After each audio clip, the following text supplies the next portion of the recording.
नहीं दे पाए थे, तो उसके लिए क्या वैकल्पिक व्यवस्था होगी, ये सरकार, ये झारखंड एकेडमिक काउंसिल और स्कूल प्रबंधन इसको लेकर अब आगे क्या प्रक्रिया करती है।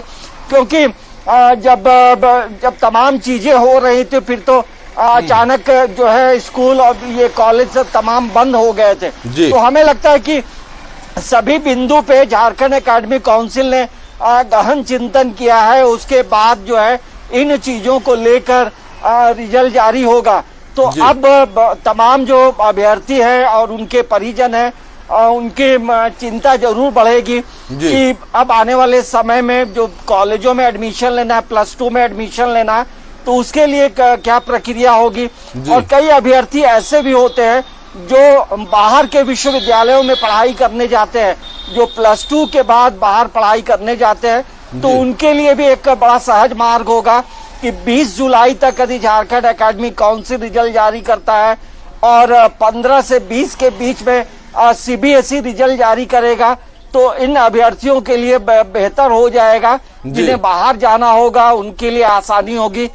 लेकिन जिस तरह का भी माहौल रहा था, ये हमें लगता है कि भारत के इतिहास में ऐसा पहली बार हो रहा है कि रिजल्ट जो है बिना परीक्षा लिखे रिजल्ट जारी होगा। लेकिन क्या किया जाए, इस तरह की जो परिस्थिति बनी है, सरकार के सामने भी एक बड़ी चुनौती रही है। केंद्र सरकार हो, राज्य सरकार हो, तो जब एक निष्कर्ष पे जब पहुंचा गया है, तो उसी के आधार पे रिजल्ट जारी होगा। और अब जो है आने वाले समय में एक शिक्षा जरूर मिली है कि आप किसी भी परीक्षा को सहज में कभी भी ना लें। जिन विद्यार्थियों का रिजल्ट 9वीं में, 10वीं में और 11वीं में अच्छी हुई होगी, तो उनके रिजल्ट अच्छे होंगे। और जिन लोगों ने तैयारी करके, कई ऐसे विद्यार्थी है, आपने इसका जिक्र किया, जो प्रैक्टिकल एग्जाम में शामिल नहीं हो पाए। कई ऐसे विद्यार्थी हो सकते हैं अंजनी, जो जिनका आंतरिक मूल्यांकन जब किया जाए तो वो उससे सेटिस्फाई ना हो। हाँ, देखिए इस तरह के का वस्तु स्थिति परिस्थिति बनेगी, ये कोई नहीं जानता था। क्योंकि अमूमन होता ये है जिशान की जब अब जो फाइनल एग्जाम होते हैं 10वीं के हो या 12वीं के हो, उसके पहले जो अभ्यर्थी हैं, जो परीक्षार्थी हैं, उनकी एक अलग तैयारी होती है, पढ़ाई का मोड अलग होता है और उसमें अच्छा करने के लिए वो लोग लगातार मेहनत करते हैं। लेकिन इस आधार पे रिजल्ट आएगा, ये परिकल्पना किसी ने नहीं की थी। लेकिन अब जो स्थिति बदल गई है, तो वैसे में अब जो 9वीं के बाद के जो विद्यार्थी है, उन्हें अब आने वाले समय में हर परीक्षाओं को बेहतर तरीके से देना होगा। क्योंकि परिस्थिति कब खराब होगी, क्या होगा, ये अभी आने वाले समय में कोई नहीं जानता है कि 2022 में एग्जाम होंगे नहीं होंगे, क्या स्थिति होगी। तो हमें लगता है कि एक बड़ी चुनौती है और इन चुनौतियों को पार करते हुए जो रिजल्ट आएंगे उन्हें तमाम विद्यार्थियों को स्वीकार करना होगा। लेकिन ये भी देखना होगा कि जो अभ्यर्थी संतुष्ट नहीं है अपने रिजल्ट से, तो वो आने वाले समय में क्या करेंगे या झारखंड एकेडमिक काउंसिल क्या करेगा, ये अभी पर्दे में है। तो हमें देखना ये होगा कि जो अपना रिजल्ट इम्प्रूव करना चाहेंगे उनके लिए क्या प्रावधान किए गए हैं, तो ये अभी वेट एंड वॉच में होगा। लेकिन ये जरूर कहा जा सकता है कि जो रिजल्ट आएंगे, रिजल्ट को लेकर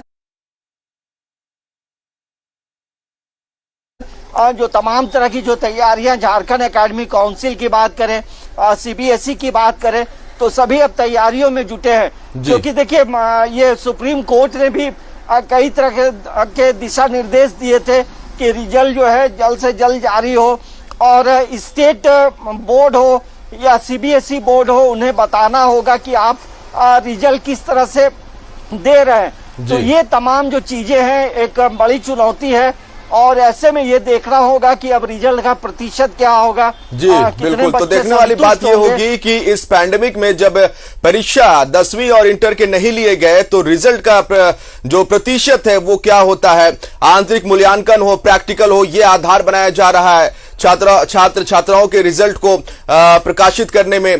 तो ये एक बड़ी बात अंजनी हमारे सहयोगी ने कही। बहुत बहुत शुक्रिया आपका अंजनी तमाम जानकारी के लिए। तो हमारे सहयोगी अंजनी ने बड़ी बात कही कि इस पैंडेमिक ने एक शिक्षा सभी को दिया है, चाहे वो छात्र हो, उनके अभिभावक हो, कि जो इंटर और 10th के एग्जाम है, इससे पहले के जो एग्जाम होते हैं, चाहे आप 9वीं की बात करें, 11वीं की बात करें, तो ये कितना महत्वपूर्ण और मायने रखता है, आप इसका अंदाजा इस बात से लगाइए कि जब जैक अपने रिजल्ट को प्रकाशित करेगा, सीबीएसई रिजल्ट को प्रकाशित करेगा 10वीं और इंटर की, तो इसमें आधार बनाया जा रहा है 9वीं की परीक्षा और 11वीं की परीक्षा में विद्यार्थियों ने किस तरह से परफॉर्मेंस दिया था और साथ ही प्रैक्टिकल में उन्होंने किस तरह से परफॉर्मेंस दिया था। तो अब देखने वाली बात यह होगी कि जब परीक्षा प्रकाशित किए जाएंगे परीक्षार्थियों के रिजल्ट, तो फिर प्रतिशत क्या होता है।